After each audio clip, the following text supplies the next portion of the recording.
Imagine this. Days go by and no one calls. You wake up, eat, scroll, sleep, repeat. No hugs, no eye contact, no real conversation. What happens to your brain when you're cut off from the world? Does it rest or does it fight back? This is the science of isolation, and it changes more than just your mood. It can actually rewire your brain. There's a big difference between being alone and feeling alone. Loneliness is a feeling.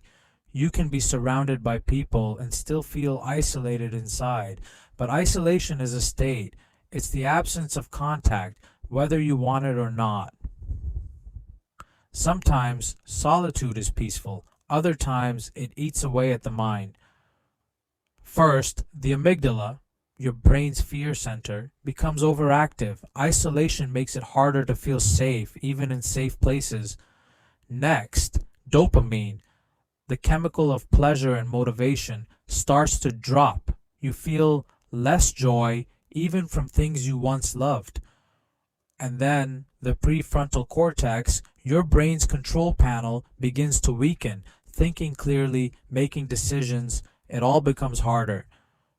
These changes don't happen overnight, but with time, isolation quietly rewires your brain until you no longer feel like yourself. Sleep becomes harder. Your body is tired, but your mind won't rest. The silence turns loud. Focusing becomes a battle. Thoughts wander. You reread the same sentence over and over again. Over time, anxiety creeps in, then sadness, a heavy fog that clouds everything you do.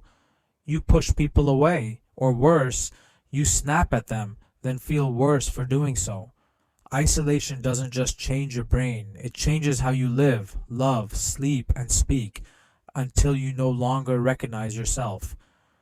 Isolation isn't just a theory, it's been studied in real-world extremes. Astronauts in space, inmates in solitary confinement, and volunteers in sensory deprivation labs all face the same silent enemy, the mind in a void.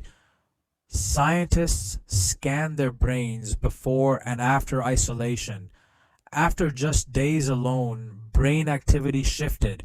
Emotional centers like the amygdala grew more reactive, while decision-making areas slowed down.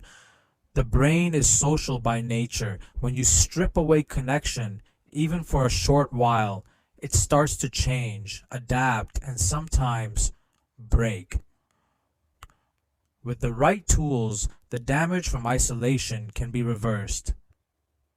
Daily social contact, mental stimulation, group activity and purpose, or simply someone who listens.